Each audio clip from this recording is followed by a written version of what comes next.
How's everybody doing? Good. I'm gonna come down here, say hello to people. I am originally from Philadelphia. Any Philadelphia natives?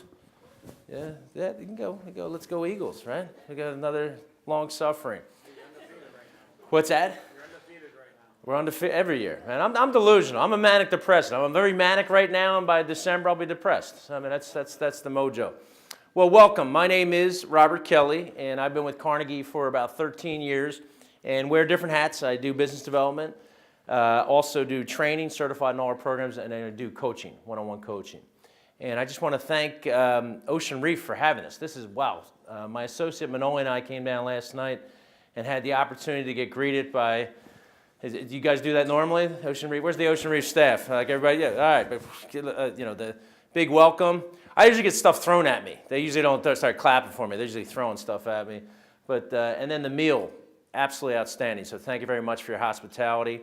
The Club Management Association, you guys do it right. So I appreciate the opportunity to be here. And Beth, thank you for everything in terms of our coordination and getting us up here. All right. So why are we here? Breakthrough leadership. Why is leadership important? Well, I think about back in grad school, I had a Professor Malone. He said the difference between management and leadership. And everybody I see at their tables, you have one of these breakthrough handouts, and you also have some sheets of paper. Just take a moment now, and I want you to think about what's the difference between a manager and a leader. So what does a manager do? Just write a couple words down, 2 or 3 words, what a manager does. And then a leader, what is a leader? What does he or she do? 2 or 3 words. So let's just take about 1 minute to do that. Just write that down.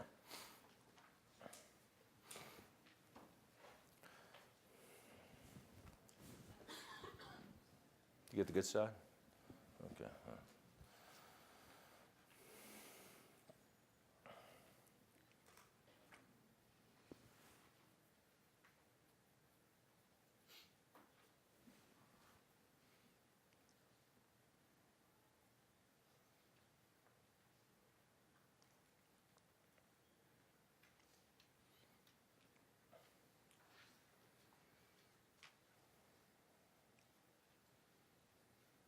Okay, as you're finished writing down, just turn to one of your table mates and just share with him her management. These are the 3 things I wrote down for the manager. These are 3 things I wrote down for the leader. Another here again, 30 seconds, 1 minute. Not going to spend a lot of time.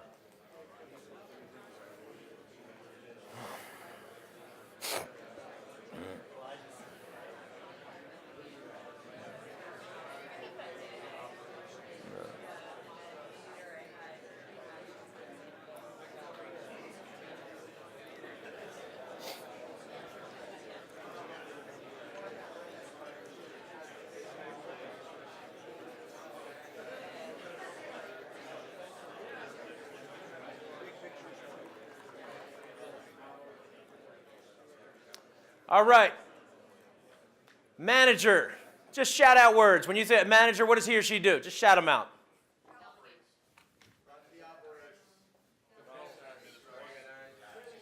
All right, all that good stuff. All right, all that good stuff. All right, leadership. What does he or she do? Just shout them out. All right, all that good stuff. All right, definition. Professor Malone had a definition that really sunk in, and I think it follows in what I've been with Carnegie for the 13 years. And he said, management, the definition of management is getting things done through people. Management is getting things done through people. And a lot of management is focused on processes. We have to set up processes to get things done. So the definition, getting things done through people. Set up processes to make that happen. Leadership, on the other hand, is getting people to do things willingly. Getting people to do things willingly. So management is really dealing with the process. Leadership is dealing with the people. And what's a key word of that definition? Getting people to do things willingly. And that's what we're going to talk about for the next 2 hours. How do we get people to do things willingly? How do we get them to buy into what we need them to do? Right? How many people here have to do more this year than you did last year? Show of hands. Yeah. How many have to do it better this year than you did it last year? Yeah. How many have to do it quicker this year? And for less, right? You're going to get tired. The hands are up, right? And guess what? As much of everybody's an achiever in this room. You've attained a certain level in your respective clubs, and that's great. You're not going to do it alone.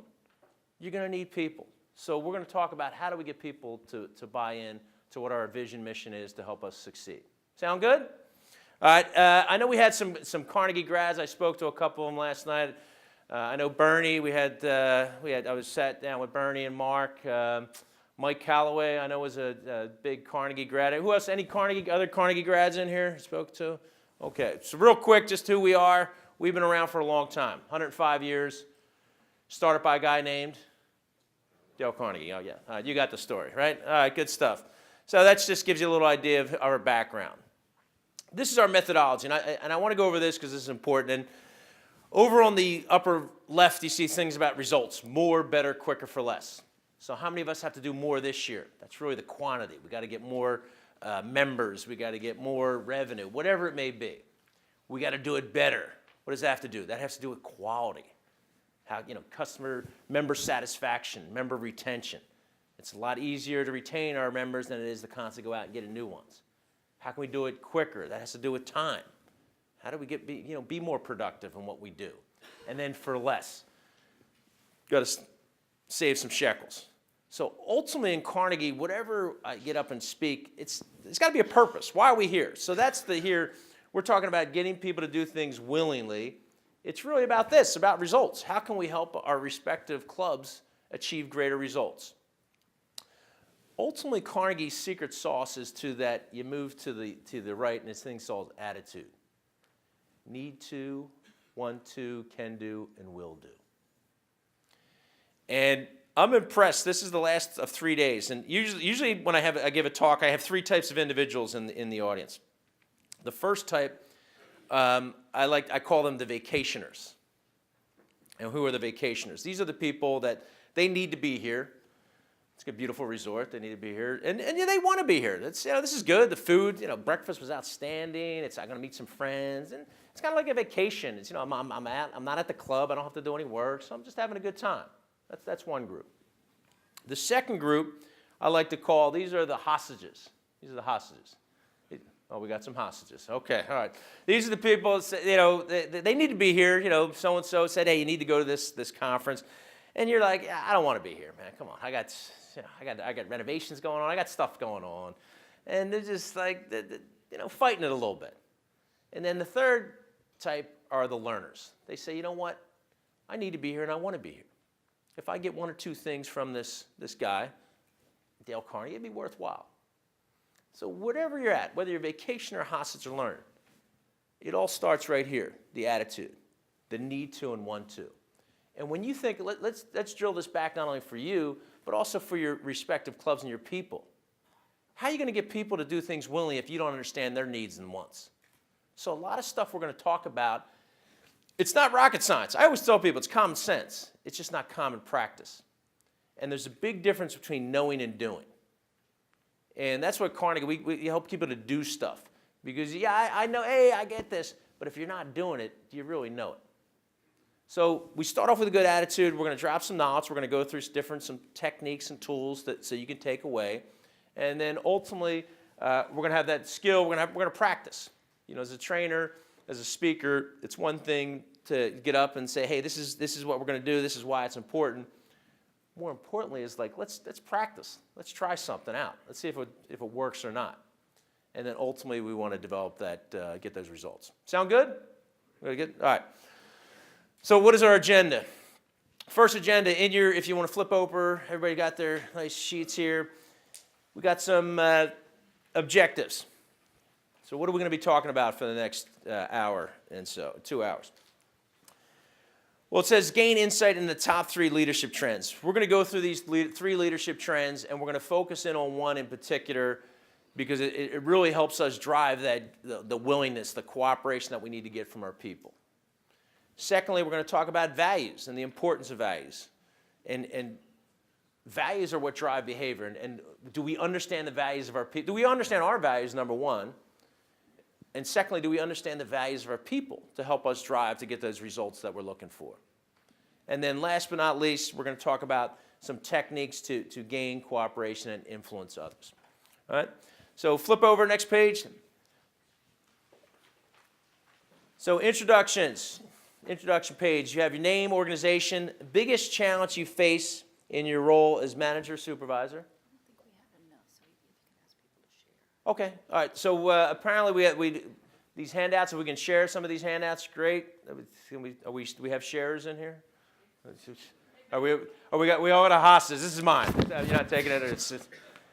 So introduction page. You got your name, organization, biggest challenge and greatest strength you bring to your club. So just take a moment to fill out that on page 2. And if you have somebody next to you that doesn't have a page, if you could share with him or her, that'd be great.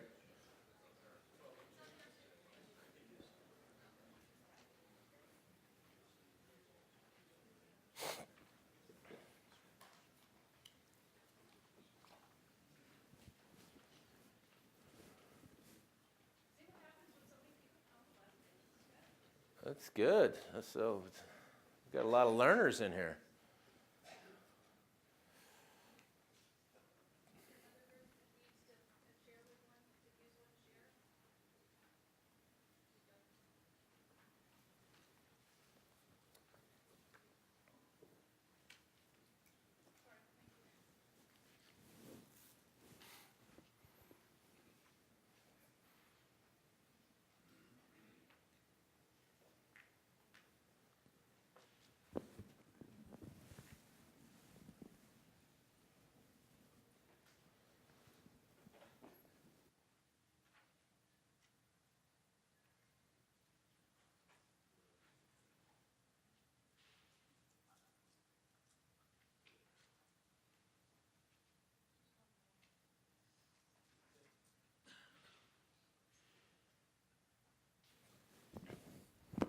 We have extra one. Anybody want?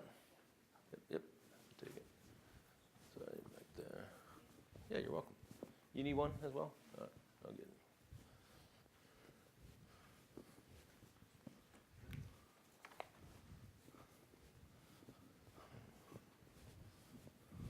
Yeah, no worries. Thanks.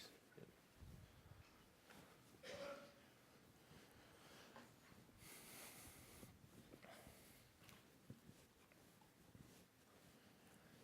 All right, when we're done filling that out, once again, turn to a table mate, share with him or her your strength and biggest challenge. So we'll take about a minute, 1 minute.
All right, wrap it up.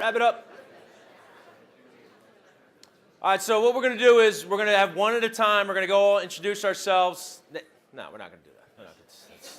That would be the presentation by the time we got through everything. All right, so we have the name, you have your organization, you have your biggest challenge and greatest strength. Which was easier, coming up with a challenge or your strength? Oh, good. All right, good. So on the count of three, I'm going to say 1, 2, 3. Everybody just shout out their greatest strength. So in unison, I'm going to say 1, 2, 3, go. And then what are you going to do? You're going to say strength. All right. So 1, 2, 3, go. You got a little better than that. Come on, this is your strength. It's like, yeah, whatever, I don't know. All right, 1, 2, 3, go. Okay. It's good enough. That's all I'm giving you. That's it. You want 3? Let's go 3. One more time. All right. 1, 2, 3, go. That was like a sprinkler. Like, that died. What are they? Sparkler. Yeah, that died on the vine. All right. Why do you think we start with strengths? Carnegie, we're big on starting with strengths. Find out what you're good at first. Why do you think that's important? Absolutely. You build off it. This is, our educational system has done a horrendous job. We get 9 out of 10 right on the test. What do we focus in on? The one we got wrong. I mean, instead of, let's focus on what we did right, let's build off of that. So Carnegie, it's about building from, that doesn't mean you don't want to work on stuff that's not working. Some of you be like, well, you got it wrong, you got to get right. Yeah, we can work on that. It's a lot easier to come from a place of strength. All right. Now, in terms of challenges, if some people, I want to just, my associate is always going to write down some of these, because it's going to the value of today of helping you address some of these challenges. What are some of the challenges you're dealing with now in your clubs?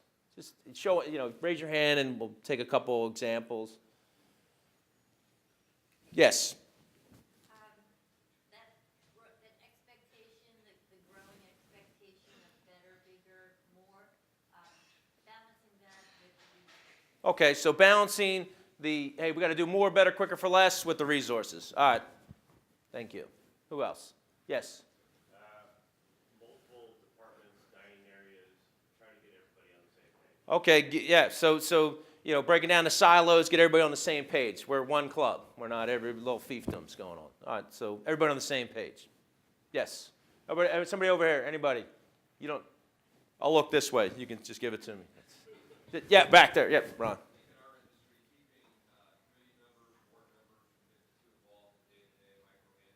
Okay. Yeah, so managing the board. Managing board members, absolutely. So, I was going to say low turnover in management, so staff long.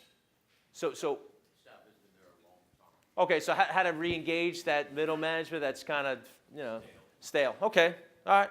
Anybody else? Yep. Okay, yep. So the motivation, getting back to, motivation is something internal.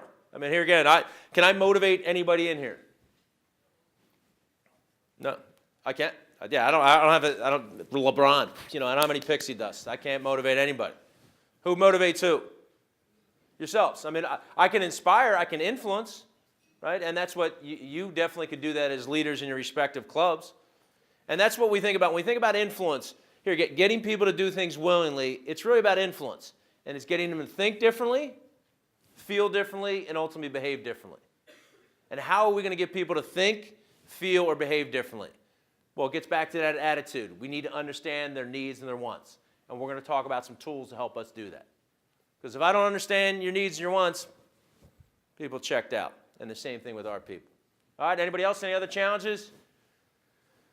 Good stuff. All right, let's flip over. Next page, and let's talk about some of these trends. All right. So leadership development. We talked about the difference between management and leadership. Management is getting things done through people.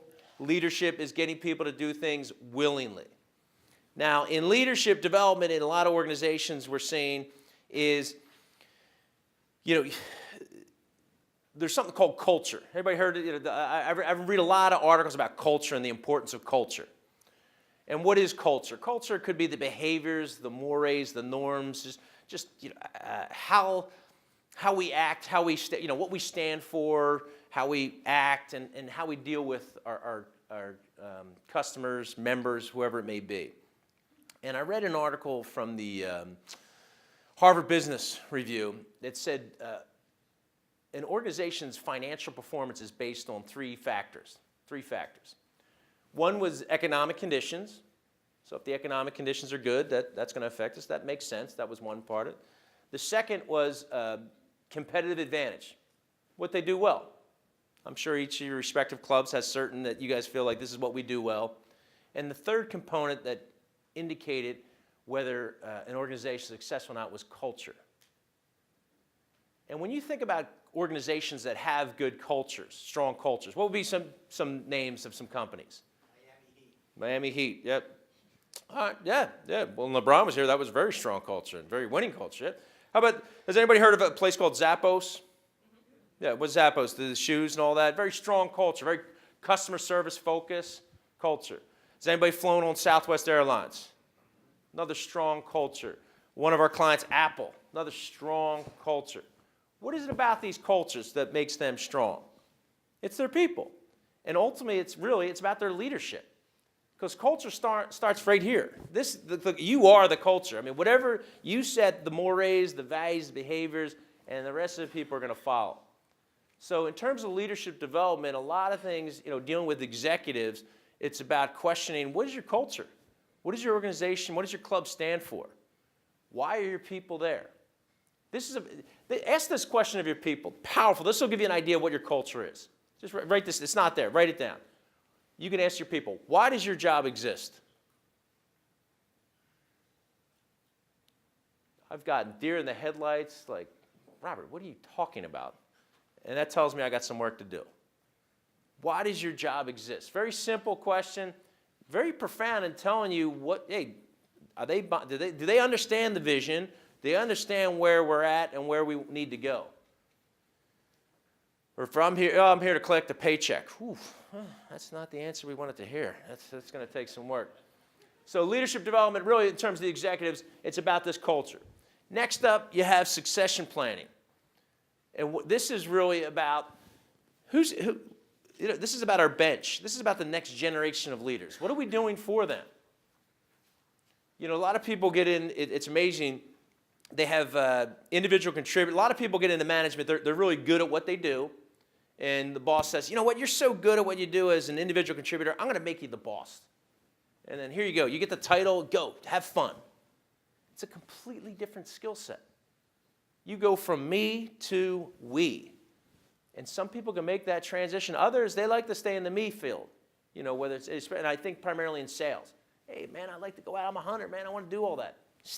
Let that person be the hunter. But getting to this we, it's not about you, it's about your people. And that's where succession planning, you could have a great management team up here, but what's the next generation? Where do we have the pipeline filled? And a lot of organizations don't think about it. Like, we'll take care of that when the time comes up. But that's something it's a process that takes time. So these first two, the leadership development, a lot about the culture, succession planning, a lot about the next generation of leaders. And then this last part is what I'm going to delve a little deeper, is employee engagement. Everybody's heard of employee engagement, member, engagement. Well, we know the member engagement. This is employee. This is more internal. So let's go in. Let's dig a little deeper. And this is not in your manuals. This is something that I added. But so what I'll do is I'll send this to Beth, and Beth can this part of it you can send out to everyone, because this will not be in your handouts, but you will get it. So this is a definition of employee engagement from Dale Carnegie. Dale Carnegie worked with a marketing research firm a couple years back called MSW Research. They researched about 1,500 individuals throughout, executives down to frontline employees, all, and really to measure engagement. And we're going to talk about why is that important. But this is the definition: the emotional and intellectual commitment of employees to deliver high performance. So emotional and intellectual. These are the players that are in it to win it. You probably, and right now you have probably people that come in your mind. You're like, I know, I have some people, definitely. And once again, I'm going to send you this, so you don't have to worry about the camera and all that. All right, so what drives engagement? We got 3 drivers here. The first one, it says satisfaction with immediate supervisor. People don't leave organizations, they leave supervisors. So this kind of gets to that succession planning. Do people have that middle manager? Do people have the skills to be an effective manager? Do they know how to relate to others? Do they know how to resolve conflicts? Do they know how to have difficult conversations? Do they have the confidence to have difficult conversations? I did a program last week. We call it How to Communicate with Diplomacy and Tact. And I usually have two different types of people in there. I have the people that are very confident, but they're bulls in a china shop. It's their way or their highway, right? And how does that work out? That works out great, right? Now, just destruction all over. And then I got the other people that they need the confidence. They don't speak up. They let people, they're the doormat, let people run over them. And eventually things fester and never gets resolved. So how can we build up this confidence and maybe dial this one down a little bit to, I wouldn't even say confidence, more cockiness. Because confidence, I think there's a humility to it. So that satisfaction with immediate supervisor is key. Belief in senior leadership. Right here. This is the senior leadership. Do the people believe in our vision, my vision? Do they believe in the mission, what we stand for? If they don't, they're not going to buy into it. So we're going to talk about ways to help to make this real for our people. And then last but not least, pride in the organization. Now, Carnegie, like I said, I've been with Carnegie for 13 years. And I have, like last night, I'll tell you about pride I sat, Bernie's wife, Pat, introduced me to Mike Calloway from the insurance. Is Mike here? All right. Well, Mike, Mike's a Dale Carnegie grad, and I sat and chatted with him, and he said, Robert, you know what? I took that when I started out in insurance way back when. I took that program, and then I took another one 5 years later, and it was probably one of the root causes of my success. How much pride do you think I felt? Like here, a very successful individual that's basing his success and all that on a course that he took X number of years ago. And his story I hear over and over again. And Bernie mentioned at his club, and there was, if I'm forgetting somebody else, about how he sent, or I guess Scott was working with the Tampa club. Where's Scott? Maybe. But here again, gives you pride and work. I get pumped up, jazzed up. Mondays I don't wake up like, it's Monday, man. I'm like, yeah, I get to go out and help people get better. So when you think about your organizations, are these factors involved? Do employees, are they satisfied with their immediate supervisor? Do they believe in the leadership team, what we're trying to accomplish? And more importantly, do they have pride in the club? Like, yeah, I work for the best club in Florida. Right? So why is this important? Here are some things. This is why it's important. 202%. High engagement organizations outperform others by as much as 202%. Anybody like that? Yeah, I'd like that too, right? High engagement, 19% higher shareholder return. Ooh, now you're talking to me. Engaged employees lower turnover. Turnover costs money. Big, huge negative. So when we think about engagement as critical success, you have these three groups of individuals. And if you had to, there's three groups: the fully engaged, you read this, you got the partially engaged and the disengaged. In Carnegie's study, this added up to 100.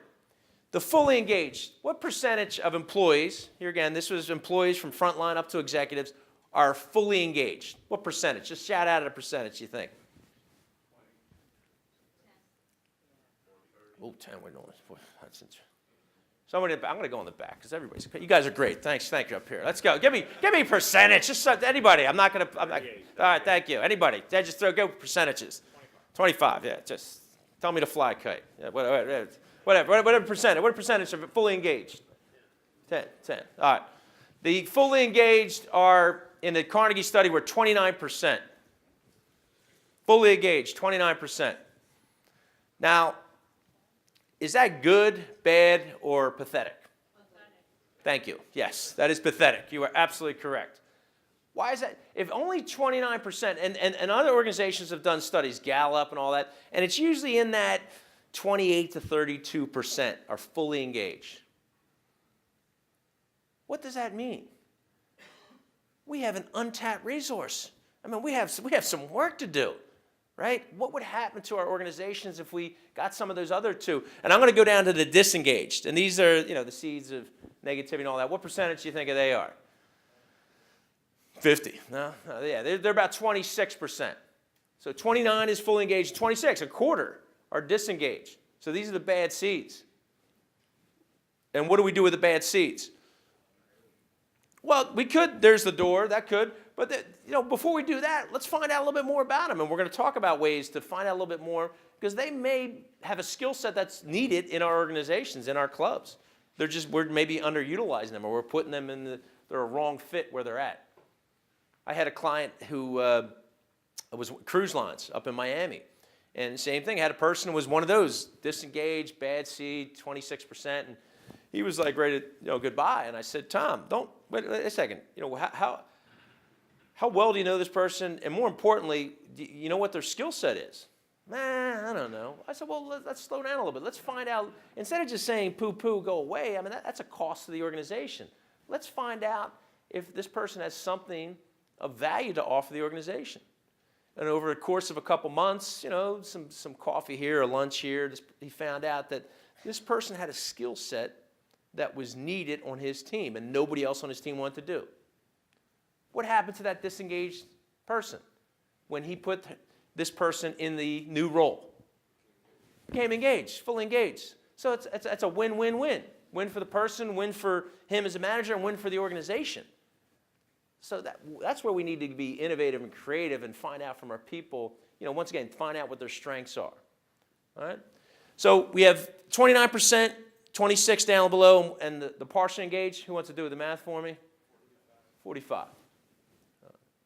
So right there, 45. What would happen if we got some of that 45 up to the fully engaged? What impact would that have on our organizations? Be powerful, right? So let's look at some things to help us do this. So here are some ways, some steps to help us help those partially engaged become fully engaged. And I want to look at from here the belief in senior leadership. So you talk about communicating openly, ask for input, build trust, don't criticize, smile, show respect, build teamwork, provide the resources, walk the talk. All right, I'm going to focus on build trust because that's really the foundation. If we're going to get people to do things willingly, we need to build trust. All right? In your manuals, if you flip over a couple pages, I think it's at the end. Yeah. All right, you're going to go to page 8. These are principles from How to Win Friends and Influence People. These are some principles to help us build trust. Take a moment now, read those 9 principles, and think which one of these, if I applied it consistently, would help me build trust.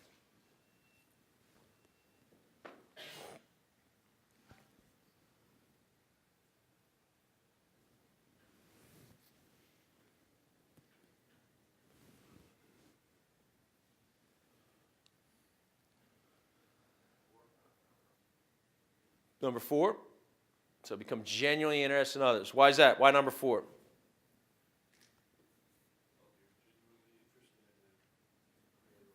Okay. Number 9. Why is number 9? That's one of the important things. That's why they stay in their job. Yep. Make people feel important and do it sincerely. Okay. Anybody else? Any other ones? 7. Be a good listener. All right, very nice. So these principles, did anybody read them and read number 5 and say, man, smile. I wish I had known that. I wish I'd known smile was really important to build relationships and build trust. Right? This is common sense. We all know this. I always say there's a question between knowing and doing, and if you are doing it, then the question is, how well do you do it and how consistent are you in doing it? And one of the things I've found in the 13 plus years at Carnegie, I know the stuff, I feel like I do it, but do I do it consistently and I do it well all the time? No, I'm not. It's like that perfection, never get there. It's kind of like going to the gym. You go to the gym, you work out, you get in shape, oh, I'm in shape, I don't need to go to the gym anymore. No, you got to keep going and keep working at it. The same thing with these principles. Let's go through the first 3. First 3 are just fundamental techniques for how to handle other people. Fundamental techniques on how to handle other people. That first one, don't criticize, condemn, or complain. Now this one is hard. If we're going to build trust with others, we're going to build relationships with others, we got to stop doing this. And it's not, I'm going to say it's not only about others, but how about with others? Anybody here self-critical? Yeah, thank you for your honesty. Yeah, we got to be kinder to ourselves. You know, criticize, we didn't do this and that. Learn from it. And I'm going to tell you how judgmental we are. You've been judging me for the last, 40 minutes so far, and I feel very vulnerable. You guys are cruel. Guys and gals are cruel. You laugh at your cruelty? I mean, and guess what? You're judging me. No, guess what? People are doing the same thing to you. How do you judge me? You're judging me on 4 things. What are you judging me on? What's the first thing you judge me on? Appearance. So if I came in here, well, I wouldn't be allowed in here, but if I came in with a tie-dye shirt, like flip-flops and cargo pants, and was like, hey, Dale Carnegie, what's up? How you doing, man? You guys want to have fun? People would be like, whoa, wait a second. We paid what? For what? Man, let's get out. So number 1, credibility is how we look. Number 2 is how we act. How we act. And there's a quote from Jack Welch, GE fame. He says, self-confidence is the lifeblood of success. Self-confidence is the lifeblood of success. Didn't say self-cockiness. Said self-confidence. And why is that? Because people who are confident, they're comfortable in their own skin. They know what they're good at, they know what they're not good at, and they're fine with it. So how do we look? How we act? The next one is what we say. The third one is what we say. And then the 4th is how we say it. So people judge us on those 4 things. And they're judging, your people are judging you on that, your members are judging you at. So we need to be cognizant. How am I look? How do that smile, hey, sometimes you got to fake it till you make it, right? Hi, Robert, leave me alone, right? Type of deal. So how we look, how we act, what we say, and how we say it. The criticize, condemn, and complain is a challenge. Number 2, give honest and sincere appreciation. Now, we all know common courtesy, thank you, yes sir, no sir. There's an easier way to give somebody appreciation nowadays, and it has even more impact. And it's called listening, attention. These things, what happens when we get these? Yeah, good, yeah, I'm listening, right? Now, put this down. Give somebody your attention. Ma Kelly always shares, some of her prayer books with me, and she had this one quote I think is beautiful, and it's aligned with this. It says, attention is the rarest and purest form of generosity. Attention is the rarest and purest form of generosity. And I think all of us know how when somebody gives us their full attention, wow. Have any of us had talks where you had a member or you had one of your associates come up with you a problem, and they just yapped it out for like 10, 15 minutes, and you stood there, and then at the end, they're like, man, thanks a lot, man, I appreciate your time. I got everything figured out. And they walk away, and you're like, what the heck just happened? That's attention. That's attention. It's powerful, and that's really appreciation, and it's listening. Number 3, arouse in the other person an eager want. This means what motivates other people? I have no idea, so I need to ask questions. And the same thing that you need to do. Let's find out about others. Find out what they need and what they want. So these first 3 are just fundamental techniques for handling others. 4 through 9 are about getting people to like us. 4, we talked about genuinely interested. 5. Smile. Yeah, how you doing? Yeah, there you go. Good. Yeah, nice. Has anybody here worked at the post office? I got to preface this sometimes. You got to know your audience. All right, nobody. All right, so I'm going to go down. I've been in South Florida for 17 years, and now I live in Fort Lauderdale. At the time, I was living in Hollywood, and I went to a post office on a Saturday, and you could imagine most of the workers there were not real excited to be working on a Saturday, and it was right by Presidential Circle, if you're familiar with Hollywood, on Hollywood Boulevard. And I walked into a post office and was in line for about 20 minutes, and then finally got up to the counter, and the postal worker who was attending me was a a woman who looked like Nurse Ratched from One Flew Over the Cuckoo's Nest.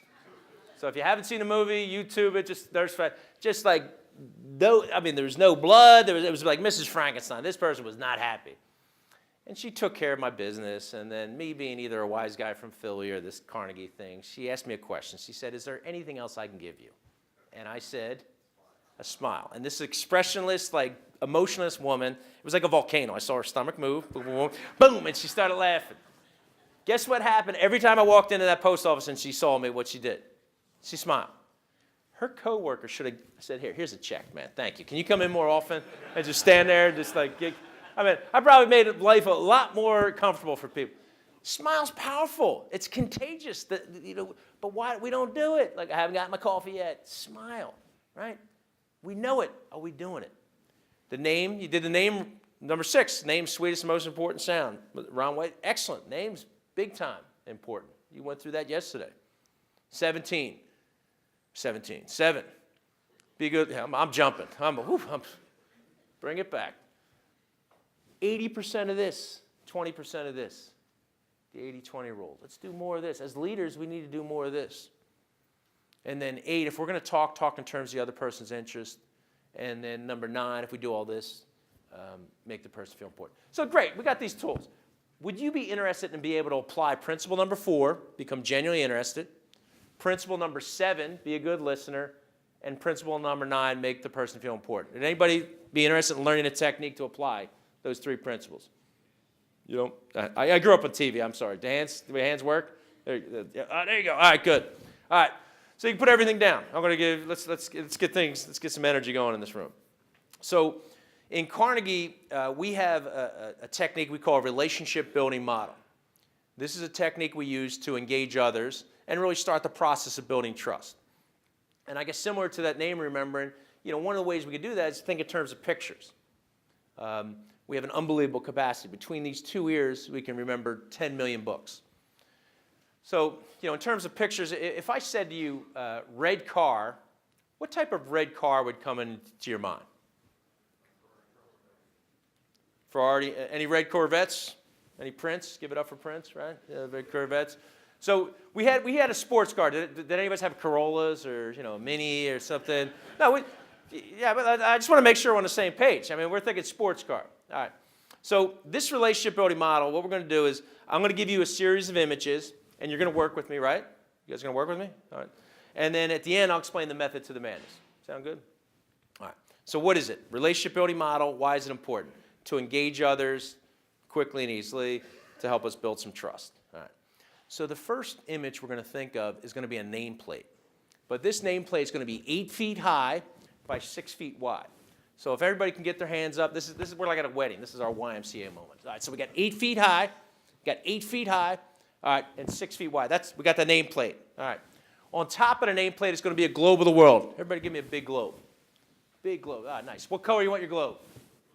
Blue. Purple. Ah, there you go. All right, there we go. We're getting a little nuts. Nice. Blue and purple. All right, on the blue and purple globe, everybody give me a big house. This is your house. All right, what color you want your house? Yellow house. All right, yellow house, and the shutters are going to be red. Will be Mickey D's. Now, what do you want? What do you want? Your blue. All right. Red. So we got the yellow house with blue shutters. All right, done. All right, inside the house, you got a family. So we got 4 images, right? So the first image was what? Nameplate. That's peeps. I got to see it. Nameplate. So we got nameplate 8 by 6. We got that. On top of the nameplate is the blue and purple globe. Yes. And then on top of the blue and purple globe is the yellow house with the blue shutters. Nice. And inside the house is the excellent. 3 more, and then we're done with the madness. All right. One member of the family is holding up a 6-foot silver metal wrench. We feel the glute. Well, you guys are sitting down, but I'm feeling the glutes right here. Get 6-foot silver metal wrench. Got to feel it. Got to feel it. Yeah, 6-foot silver. There you go, Bet. You got it. All right. On one side is going to be a plus sign. The other is a minus. Plus, minus. You got that?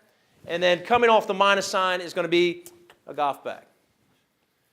All right. So inside you have a family. One member's holding up how big? Color. You got it. One side is a. Perfect. All right. Just turn to, everybody please stand. Please stand. just turn to your table mate and go through the whole thing. The nameplate, the globe, just all the images, 7 images. And then when you're done, you gotta have a seat.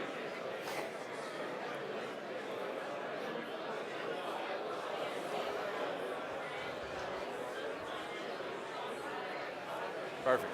Thank you, sir. Yeah, no, it's perfect. That's perfect.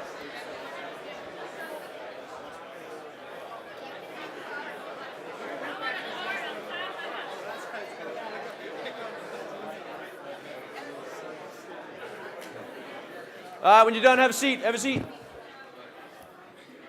What? All right. All right.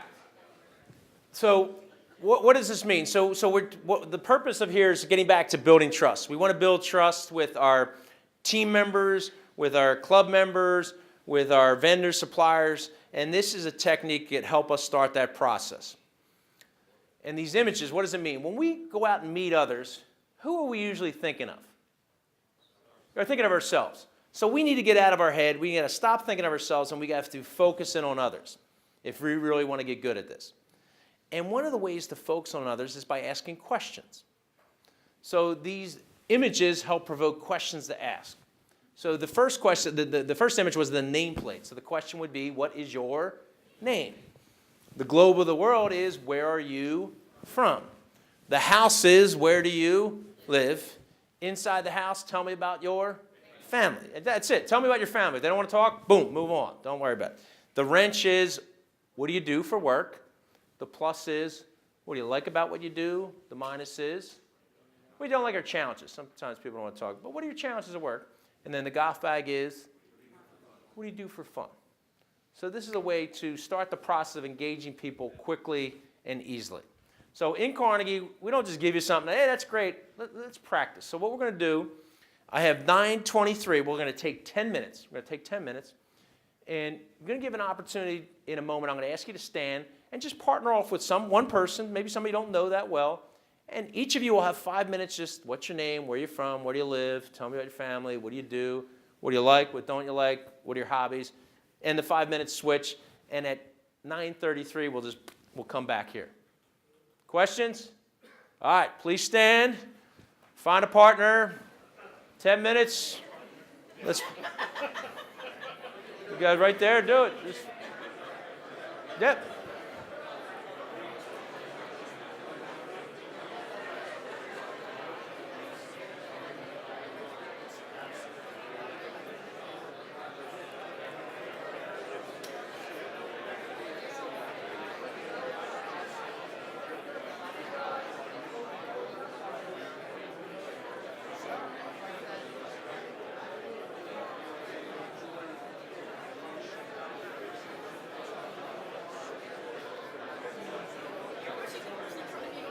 All right, wrap it up, wrap it up.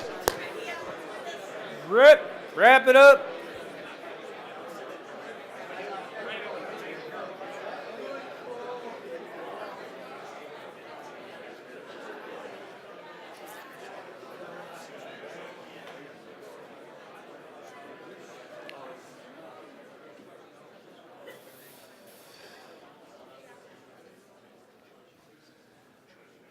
All righty. How to work out.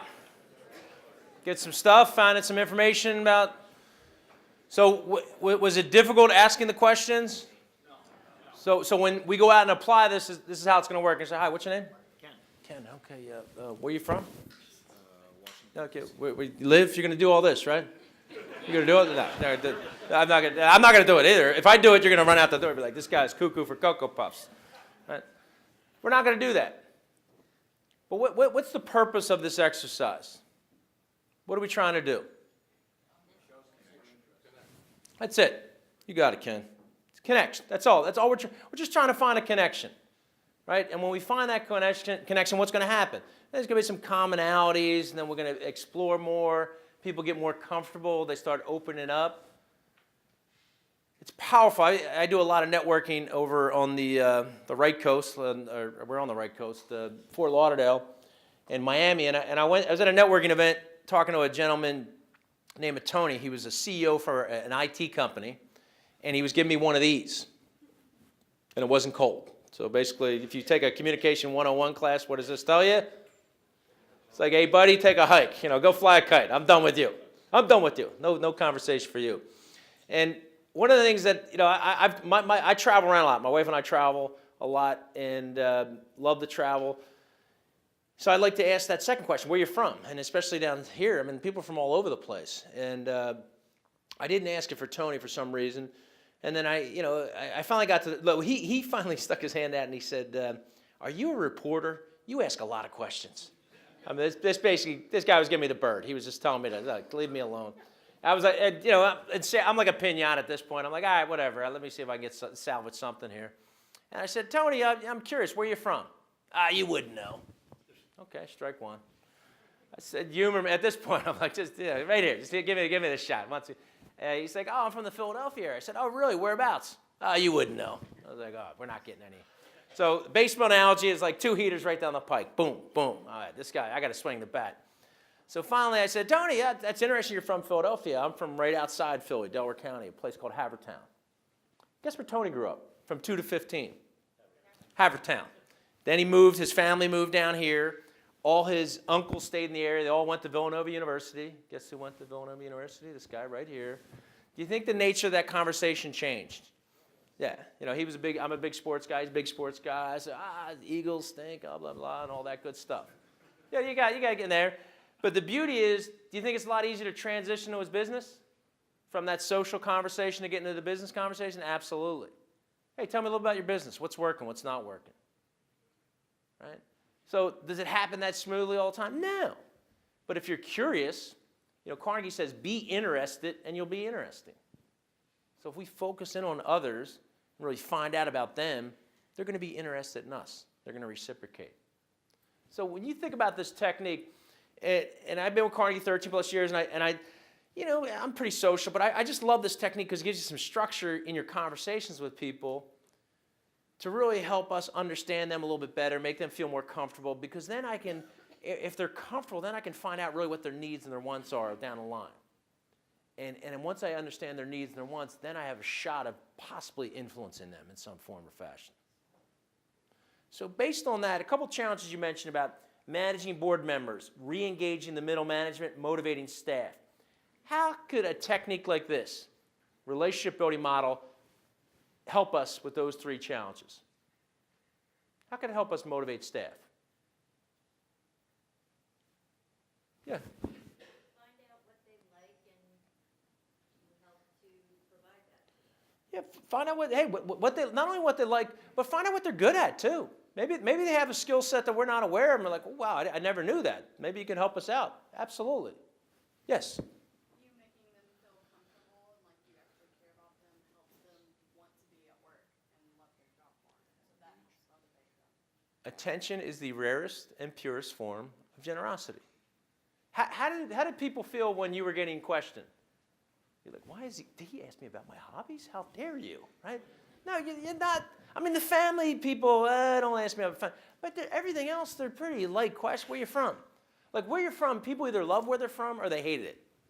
They have usually strong feelings, so you're going to get one side or the other. But it feels good when people focus in on us, right? So let's do it. Why don't we do this with our people? The same thing, talk about managing board members. What do you think the board members, do you think they got egos? They probably can't fit in that door, right? Yeah. Well, we all got egos. Here you go, stroke it. Stroke those egos. Hey, man, let's find out a little bit more about them. What are you really after here? We all have it. Let's find. Our humanity. There's a string. It's all we got to find out. People want to be heard. People want to be heard. And then in terms of re-engaging the middle management, here again, that listening. Somebody listen to me to understand. Middle management, you got, you guys are pulling them this way. You got the staff's pulling them that way. Somebody listen to me. So this technique, you had 10 minutes, maybe 5 minutes. This is not something that takes a lot of time. It takes effort, though. And it takes back to that attitude. Do I need to do it? And more importantly, do I want to do it? And if you say, like, well, I don't want to do it, then don't do it. Right? Because what's going to happen? You don't want to do it. You're going to be like, what's your name? Yeah, whatever. I don't care. Yeah, they're going to. it's going to be a bigger challenge to get that, to move them, though. People, you know, what's one of there's two main reasons people resist change. What do you think? Two main reasons people resist change. Fear's one of it, absolutely. All right, could be. Yeah. Number one thing is parochial self-interest. What's in it for me? I don't see how this change going to be. How's it going to benefit me? Right? Parochial self-interest. And the second one is lack of trust. I don't trust you. You sold me a bill of goods before, or this and that. No, here we go, another flavor of the month. Right? So if you're going to overcome resistance to change and that laziness and all that, you better address how is this going to benefit them. And if it's not clear to you, it's not going to be clear to them. And then what type of relationship do you have with them? And this is where we need to engage and go out and find out. And a telltale sign of the type of relationship that you have with others, if you ask for feedback and say, actually I'm going to get into this in a moment, but if you get responses, or if you get lack of response, can speak volumes. If you ask for feedback and you don't get feedback from your people, that tells you your relationship may need to be tweaked a little bit. Let's go to page 4. Talk about leadership. Let's transition. So how do we, we're thinking about how to influence others or get people to do things willingly. Well, how did our leadership style come to be? And on page 4, you're going to see some things there. I'm going to cheat over here. It says, my mentor taught me that leaders are friendly and firm. My community taught me that leaders are engaged.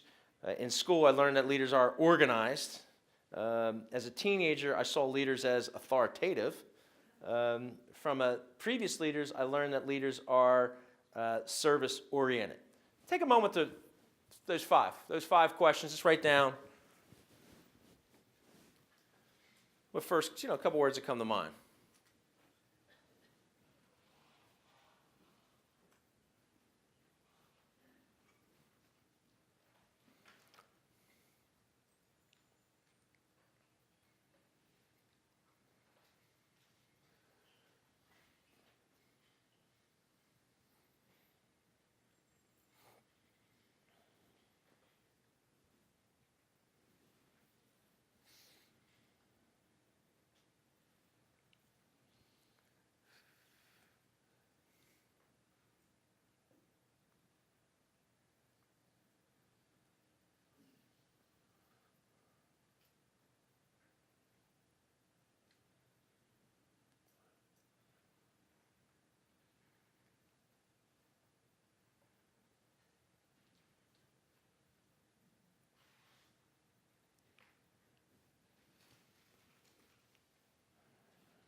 We're just doing the top 5.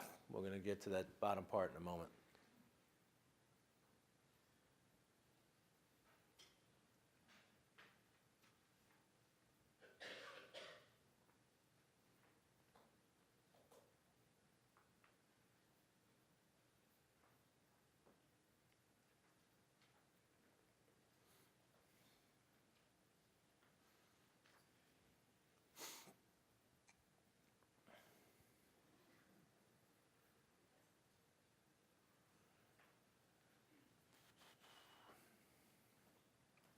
All right, we filled out those first 5, and now on the bottom, there's probably a story of one of those 5, you don't have to all 5, that kind of demonstrates or can inform others of why we feel about, what informed our leadership style. And for example, what's the 5th one say? It says leaders. From previous leaders, I learned that leaders are. Okay, so I want to give you a quick story about a leader. I had the second leader I ever had was at IBM. I graduated Villanova, English major, business minor, wasn't sure what I wanted to do. Dad said, hey, IBM, big blue, white shirts, all that good stuff. So I got into IBM in Philadelphia in a call center, 1-800-IBM serve, Robert speaking, how may I help you? You can tell how enthusiastic I was with that job. Right, whew, brutal. But the second manager I ever had there was a woman by the name of Samira McLaurin. And she really was the best, probably one of the best leaders I ever had in my life. And the reason I say that is in our performance review, I remember sitting down with her, and I'd been with IBM for about a year, and I remember sitting down with her, and she said, listen, Robert, as your manager in this call center, I expect you to do this, this, this, and this. And then she said something that just was like, whew. She said, Robert, as your leader, what do you expect of me?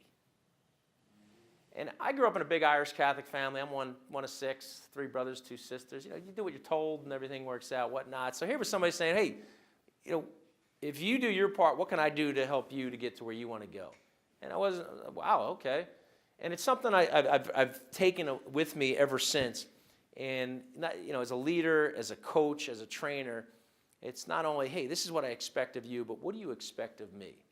And in that scenario with Samira McLaurin, you know, there's certain metrics I had to apply, and then there's certain that I had to satisfy for her on my end. That was my end. And then for her end, you know, she helped me get in some training. She helped me get out of the call center. She helped me, I went back to grad school. So it was one of those, you know, expectations, basically. So my message, really, when I think about leadership, it's about expectations, defining yours for others and others for you as a leader. So think about for you. Of those 5, which one sticks out to you that you can relate a story to that really helps communicate what is important to you? So just take a couple minutes to think about that, and if you want to jot it down, and then when you're done, you're just going to turn to your table mate and share with him or her. We'll take about 2 or 3 minutes. We're not going to overthink this. Okay, about 10, 15 more minutes. We'll get you out of here. I know it's the last day. Everybody wants to get going. So we did this exercise, just something you're proud of. So what were some common themes, common values that you heard?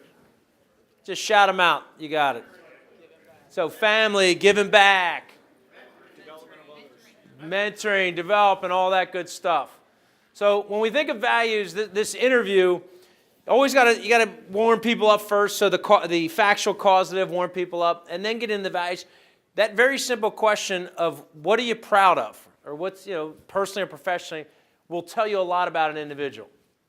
What is important to him or her? We don't start off with that because, here you go, that's personal. That's something that's the core of who they are. So this interview is extremely powerful to help us really build that trust. Once we get the trust, then really help us understand people's needs and wants and help us possibly be able to influence them in some form or fashion. All right. One last thing, on page 9, I believe, we have another set of principles I want to go through quickly, and then we're going to raffle off a couple books, and then we'll get you out of here. All right. So a couple, I saw one of the challenges here, you know, the balancing the resources, growing expectations with the growing expectations, and then getting departments on the same page. And really, what does that mean? That means cooperation. How do we get cooperation amongst the different departments? These principles, 10 through 21, from the How to Win Friends and Influence People book, are ways to help us do that. Now, I'm going to break them down and group them together to kind of give you a structural thing of how we go about getting cooperation from others. Now, would most of us agree that it's easier to get cooperation from someone that we have a relationship with? Would most of us agree with that? Correct. So that's why we got to do the first 9 principles first. We got to build that relationship first. Once we have the relationship, then we can get some cooperation. Group principles, or group 10, 11, and 12. In your manual, group those principles together and put a bracket. Just put a bracket. I'm going to give you a couple words. So 10, 11, and 12, bracket them together. And then write down the following words. Diffuse negativity. Diffuse negativity. Now, if I'm going to get cooperation from someone and I have some good rapport, before I ever can get any, you know, move the needle, whatnot, and there's some energy, like there's some negative vibe, I got to diffuse that negativity. So how do I go about doing that? Principle 10, the only way to get the best of an argument is to avoid it. Who wins arguments? No one. You win and I lose, sum 0. We got to get away from that. Does it mean we don't get in arguments? No, we get in arguments if we can have the opportunity to take a step back and not get in it, we're better off. Number 11, Show respect for the other person's opinion. Never say you're wrong. Has this ever worked out well for someone when you've told somebody, yeah, you're wrong? How's that conversation? Oh, thank you, Robert. Yes, I was hoping, I woke up today waiting for somebody to tell me I was wrong. Like it's just, we know it, but why we do it? We react towards something. Number 12, if we're wrong, admit it quickly and emphatically. As leaders, how powerful is this one? It's huge, right? If we admit it quickly and emphatically, what does that do? That sends a message to our people, hey, stuff happens. Here again, we try to do it right or let's make it right. The only caveat to this is as a leader, if you keep making the same mistakes over and over again, you're going to lose credibility. People are just going to, you're incompetent. So 10, 11, and 12, diffusing negativity. Then let's group 13 through 16. After we get that negativity out, and then we can start, we got to do 13, 14, 15, 16, and here are the words. Build cooperation. Build cooperation. So how do we build cooperation? 13, we begin in a friendly way. How do I do that? Smile, eye contact, body posture, right? 14, get the other person saying yes, yes. Hey, we have an issue we need to resolve. The sooner we resolve this issue, the sooner we can move forward.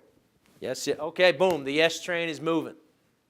15, let the other person do a great deal of the talking. Love this one. In leadership and sales, let people talk. Customer service 101. You do number 10, don't get an argument. Hey, I hear you're concerned with, we talked about cushions. And then 15, tell me more. Why do you feel that way? And then just the volcano. Just let it out. 16, let the person feel the ideas, his or hers. Have you ever had a mentor make a suggestion that became yours after a while? At first, you weren't really warmed up to it, but they said, hey, Robert, you ever consider doing it this way? Oh, no, I never have. What happens when Robert walks away? Oh, man, maybe I should think about doing it that way. And then I come back a week later and say, hey, guess what? I got this great idea. I don't know. I don't know where it came from, but I just got it. And you as a leader are like, yeah, you idiot, I gave it to you. It's right? It's about results. It doesn't matter where it comes from, but 16 is about planting seeds. Remember I said influence is about getting people to think differently, feel differently, behave differently. If you got people that are holding back, sometimes we got to plant the seeds first. Get them to warm up with it. And then after they warm up, then they're going to start feeling a little bit more energy towards it, and then eventually they're going to behave. So diffuse negativity, and we got build cooperation. 13 through 16 are about building cooperation. 17, 18, let's group them together. 17, 18, the words are build understanding. Build understanding. After we build cooperation, now we can build some understanding. 17, try honestly to see things from the other person's point of view. Personally, I would highlight, if you want to get better at getting cooperation from others, master this principle. Try honestly to see things from the other person's point of view.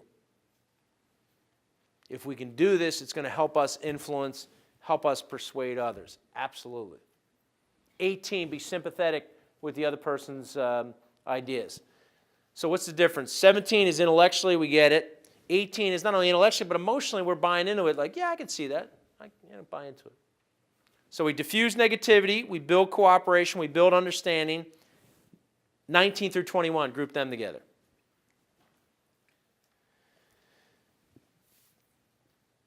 And the words are influence others. Now we get to influence others. Now we get to get these departments on the same page. Number 19, appeal to nobler motives. What is it? Appeal to nobler motives? This is written in 1936. So I don't know what's. So what's appeal to nobler motives? What the heck is he talking about there? Do any of your clubs have a mission statement?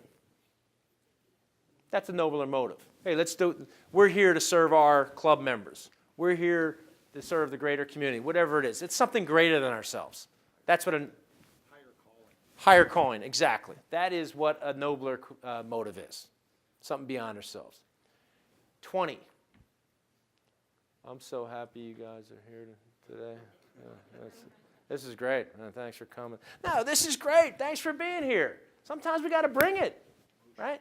Yeah, it's the emotion. We buy emotionally and then justify logically. So as leaders, hey, man, we got to kick off our season starting. This is going to be our best season ever. The words and the actions need to be aligned, dramatized. And then last but not least is throw down a challenge. Hey, Rabbit, you told me you were going to do this by Wednesday, and we're Wednesday and it's not done. Help me understand why it's not done. Is this like the Oscars? Am I done? I mean, it's just holy. I didn't even get a preview. It didn't even start off softly, man. What the? I'm out. All right, that's good seeing you, people. I'm out, man. Wow. All right, we had enough of you. Let's go. All right. So that's a little dance in there. All right. That's good. Well, that's good that you're still here with me, right? I mean, all right, so the second set of principles about got to roll with it, right? What's that? I can't sing. I can dance. I can do a little dance. I'll get a little of that going. With the last name like Kelly, come on. I got was it Fred Astaire and Gene Kelly? Yeah. I'm like, yeah, Fred Kelly.